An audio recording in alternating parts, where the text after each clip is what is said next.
700 वर्षापूर्वीची घटना. जयपाल नावाचा राजा, 5 मुली झाल्या त्या राजाला. 6व्या वेळेस त्याने राणीला दम टाकला. आता जर मुलगी झाली तर जीवच मारीन म्हणला. राणी म्हणली मुलगा आणि मुलगी माझ्या काय हातात, हो दे ना मुलगी, मुलापेक्षा मुलगी बरीन, प्रकाश देते दोन्ही घरी. उलट मुलगी बापाची इज्जत जपते, पोरं जपत नाही. बाप उपाशी झोपला तर मुलगी पळत येते, आवाज दे, बाबा उठा जेवण करा, तुम्ही जेवल्याशिवाय मी जेवणार नाही, 2 घास खा, गोळी खा, मग झोपा, आराम करा. ही मुलगी, पोरग तसं नाही, खिडकीतून डोकावतो, झोपले गार म्हातार, पडू द्या पडून द्या, त्याच्या वाटण्याच्या मी चपात्या चोप येतो म्हणणार, तुझं खाण्यावर कसं ध्यान आहे, जरा बापा बी ध्यान दे ना. मुलगी लय भारी पण लोकांना किंमत नाही. आणि मुलीच्या जन्माचं स्वागत आधी तुम्ही करा, महिला मंडळ. स्त्री जातीनं मुलीच्या जन्माचं स्वागत करा. मुलगा झाला तर हॉस्पिटलमध्ये खुश होता, मुलगा झाला, मुलगा झाला. मुलगी झाली की तोंड बारीक करता, मुलगीच झाली. तुम्ही कोण होता? मुलगीच होता ना. तुम्ही अगोदर मुलीच्या जन्माचं स्वागत करा, जग आपोआप स्वागत करा. भेद करू नका. मुलीला जगू द्या, मुलाच्या समान वाचवा मुलीचा प्राण. मुलगीच आहे भारतीय संस्कृतीची शान. मुलगीच ठेवते आई बापाच्या कष्टाची जाण, म्हणून मुलीच्याच पोटी जन्मलेतील श्रीकृष्ण भगवान. देव येईल पण देवकी आली पाहिजे, त्याच्यामुळे मुलीला कमी लिहू नका. कर्मधर्म सहगानं 6वी सुद्धा मुलगी झाली त्या राणीला. राजा गेले ते लढायला. राणी म्हणली अवघड झाला तर.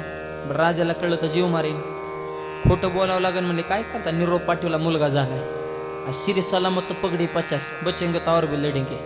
श्वासच नाही चालल्यावर काय करायचं म्हणले. राणी म्हणली खोटं का बोलणं होणं, पण जिवंत तर राहील. 20 वर्ष गुह्य लपवलं राणीने, मुलगा का मुलगी कळूनच दिलं नाही. काय तज्ञ राणी असन आणि किती हुशार असन, 20 वर्ष कळूनच दिलं नाही हे मुलगा का मुलगी. नाहीतरी राण्या हुशार असतातच, त्यांच्यामुळे तर आपले प्रपंच टिकून येत. शेतकऱ्याचा 80% प्रपंच शेतकऱ्याची बायको हँडल करते. आणि शेतकऱ्याच्या बायकोला राग नाही, लोभ नाही. नवरा बायकोची कधी भांडणं होत नाही, चुकून झाले, नवऱ्याने ठोका टाको त्या, फुसफुस करते, रुसती, फुगती, धुपती, स्टँडवर जाते. तिथं गेल्या विचार करते ह्यांना तुकडं कोण घालीन, तिथून रिटर्न महागारी. शेजारीने म्हणले तू 2 महिने येणार नव्हते, 2 तासात कसं काय आली? म्हणले ग बस, तो माझा संसारच मोडायला फसली, पण मला जोडायचा पडला ना. म्हणले होतच असतं, कमी जास्त, मग काय टोकाचाच निर्णय घ्यायचा का? आता नातू खेळवायचं वय राहिलं ना, आता काय रुसायचं वय राहिलंय का? पोरग लग्नाला आलंय, पोरगी जाईन कुठंतरी भुरकन उडून, आता काय रुसारुशीचं वय राहिलंय का? मग आधीच कशाला फुसफुस करायचं? हा, सुट्ट तर नाही बोलल्याशिवाय तर. पण शेतकऱ्याच्या बायकोला कामाला खमीर. आणि शेतकऱ्याचे बी काही भांडणं होत नाहीत असं नाही, निबार भांडणं होत्यात, भांडणं करतात आणि जोडीने कीर्तनाला बी येतात सगळंच, मोटरसायकलवर बसून. हे शेतकऱ्याचं असं काम असतं, भांडणार, झगडणार, पण कड लावणार. घटस्फोट शेतकऱ्याचे आहेत का? 99.99% शेतकऱ्याचे घटस्फोट नाही. घटस्फोट शिकलेल्यांचे, क्रिकेटर, अभिनेते, उद्योगपती, हे शिकलेले आहेत का हुकलेले ते आम्हाला कळालं. नेमकं त्यांना त्यांचं कुटुंब जपता येणार, तर समाजाची सेवा ही कधी करायची? सर्वसामान्य माणसाला इज्जत प्रिय असते, मोठ्या माणसाला पैसा प्रिय असतो. गरीब माणसं इज्जत जपतात नाही. आणि शेतकऱ्याची बायको कामाला खंबीर. आणि स्त्री शक्ती ही अद्भुत शक्ती आहे. स्त्रियांवर टीका करण्याचा कोणाचाच अधिकार नाही. आमच्यातले काय काय मंडळी महिलांना नावं ठेवतात की एखादी गोष्ट महिलांना सांगितली, ती गोष्ट महिलांच्या पोटामध्ये राहत नाही, लगेच पुढच्याला सांगून टाकतात. नीट ऐका, अख्खं जग म्हणतं की महिलांच्या पोटामध्ये काहीच राहत नाही, पण मी म्हणतो अख्ख्या जगाला अगोदर महिलांच्याच पोटात राहावं लागलं, मग जन्माला यावं लागलं. कृष्ण लय मोठा आहे तर म्हणावं घे बरं डायरेक्ट अवतार, जमलं का बरं? आधी देवकी मातेच्या कुशीत राहावं लागलं, मग अवतार घ्यावा लागला. ही स्त्री शक्तीची पावर आहे. विठ्ठल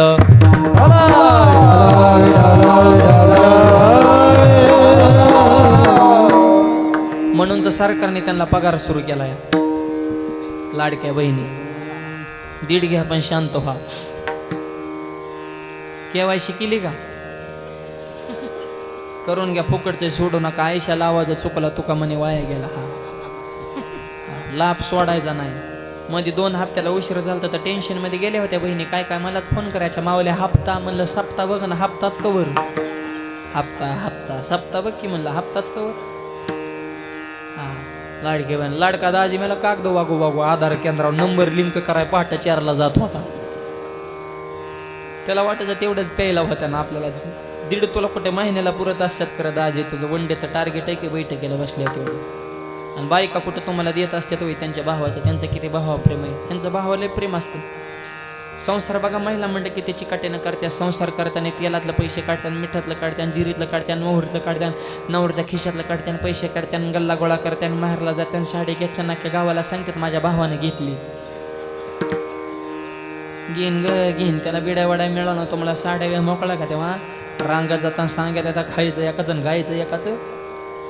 नवरत्याच पैसे जुरीत येतात, तिकडे जाऊन 2 पिवळं मनी करून आणतात, इकडे आले म्हणतात माझ्या भावाने मनी केला. अरे त्याच्या मनी नाही, द्यानी नाही. तुम्हाला मनी करा, त्याच्या खिशात तर मनी पाहिजे ना. तो बोंबलत फिरतो, तुम्हाला कधी मनी करायचा? आणि मनी करायचा दिवस राहिल्यात का? आता 82 वर गेलंय.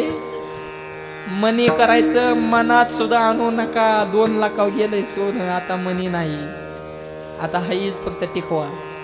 आता शेवटचं वाक्य बोलतो, चोरून करा पण भावावर प्रेम करा. बहीण भावाचं प्रेम राहिलं नाही. जमिनीला मार्केट आल्यामुळं बहीण भावा दावा लावती, वकील गाठला आणि एक अर्ज टाकणं, किती बी मातबर भाव असेल जाग्यावर लॉक होते.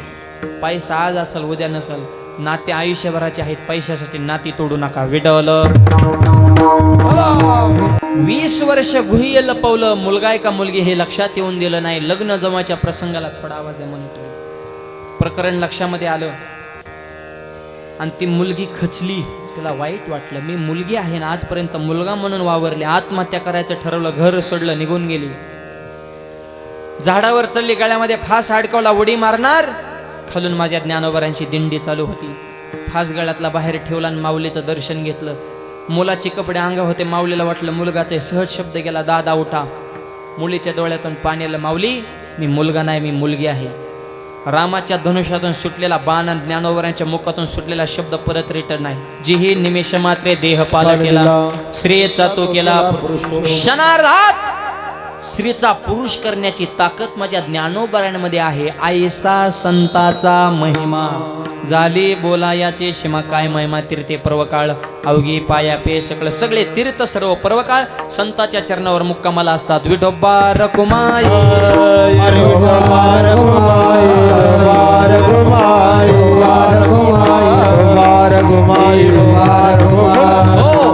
आता हे संत संगतीचा महिमा तुकोबारे आजच्या अभंगातून समाजाला समजावून सांगतात. संतांचा महिमा म्हणजे संताची संगत तुम्ही करा. आणि संगत फार महत्वाचे. एक वाक्य बोलतो, परमार्थात असून सुद्धा अनेक माणसांची चुकीची पावलं पडली, पण छत्रपती शिवाजी महाराज राजकारणात असून सुद्धा त्यांचं चुकीचं पाऊल पडलं नाही, कारण तुकोबारांसारख्या संताची घडलेली संगत. तुम्ही कोण आहात हे महत्वाचं नाही, तुम्ही कुणाच्या संगतीत हे महत्वाचं आहे. म्हणून शिवाजी महाराजांचे मावळे म्हणून घेतात, तर तरुण मुलांना त्यांचे विचार जपतात. स्वराज्याची निर्मिती करताना राजाने कधी विचार केला जाती आणि पातीचा. मावळ्याच्या तलवारी पुढे नकरा चलत होता 7.5चा. लढायला जाताना मावळ्याने कधी विचार केला दिवस आणि रातीचा, कारण अभिमान होता या मावळ्यांना या महाराष्ट्राच्या माती. या मातीचा अभिमान असणारे आपण माणसं म्हणून कष्ट करा, नीती ठेवा, स्वाभिमान ठेवा.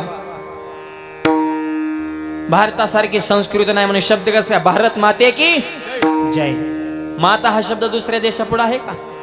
असं कधी ऐकलं का? चीन मावशी, अमेरिका त्या, लंडन दिदी, जपान काका, रशिया मामा, आफ्रिका दाजी. पण भारत माते की जय बसणारे म्हणते का धावत एकमेकाच्या. आमची काय डोकी चक्रम झाल्या ते का काय धावा. त्याला लय घासावं लागते. ही जिहालायचं सुद्धा सोपं नाही मागच्यांना. आज उगा गाणारे वजनदार, वाजवणारे वजनदार, ऐकणारे सुद्धा वजनदाराचे. टावकारांचं काय चाललं रे ह्यांचं नेमकं? आमचं काहीच चाललं नाही. आपला देश कसा हे चालू आहे. पवित्र ते कुळ पावन तो देश, जे ते हरीचे दास. अशा पवित्र राष्ट्रातली माणसं. भारताचं नाक महाराष्ट्र. महाराष्ट्र ज्यांनी घडवला छत्रपती शिवाजी महाराज. राजेंवर संस्कार घडवण्याचं काम केलं माझ्या जिजाऊ माते. अशा वजनदार राष्ट्रातले आपण माणसं आहेत. म्हणून तरुण मुलांनो त्यांचे विचार जीवनात ठेवा. कष्ट करा, नीती ठेवा, स्वाभिमान ठेवा, आई वडिलाची सेवा करा, विचार उच्च ठेवा, तर तुमची लग्न होते. सध्या गावागावातला हेवले ट्रेंडिंगचा प्रश्न आहे, जटिल. काय काय आम्हालाच म्हणतात महाराज आमच्या पोराला कुठं तरी बघा ना, तुम्ही लय फिरता. मग आम्ही काय स्थळ बघत हिंडतो का काय? आमचाच प्रवास आम्हाला उरकना. तुझं गाय बना त्या लायकीचं आहे का पोरगी? मग बोंबलत फिरत आहे, त्याला कोण बायको देईल? क्वालिटी कमवा ना. डॉक्टरला बायको मिळाना, पेशाला बायको मिळाना. घडलं का कधी? बायका कोणा मिळा, बोंबलत फिरतो, धोबडात मावा ढाब्या जातो, दारू पितो, आई संग भांडणं, बापा संग भांडणं, गावात कोणचा मॅटर झालं तरी ह्याच नाव पुढे येतं. हे लायकी कमी ह्याने गावात, ह्याला बघितल्यावर डीजे वाल्याला घाम सुटतो. या कोण पुरीचं वाटोळ करायला मोकळे. क्वालिटी कमवा तरुणांनो, लढा रे लढा. व्यसनांना जमिनीत गाडा, कुविचार मनातून काढा. तुमच्याच अंगणात पडेल चांदण्यांचा सडा. तरुणांनो, लढा रे लढा. अहोरात्र सीमेवर तटस्थ खडा, शत्रूच्या पाडी तो धाडा. त्या सैनिकांसमान अन्यायाला भिडा. तरुणांनो, लढा रे लढा. ज्यांच्या कर्तृत्वानं मुघलशाहीला गेला तडा, रयतेसाठी अखंड जीवाचा धरपडा. ज्यांच्या पायानं पवित्र झाला रायगडाचा कडा. तरुणांनो, लढा रे लढा. लढायला शिका.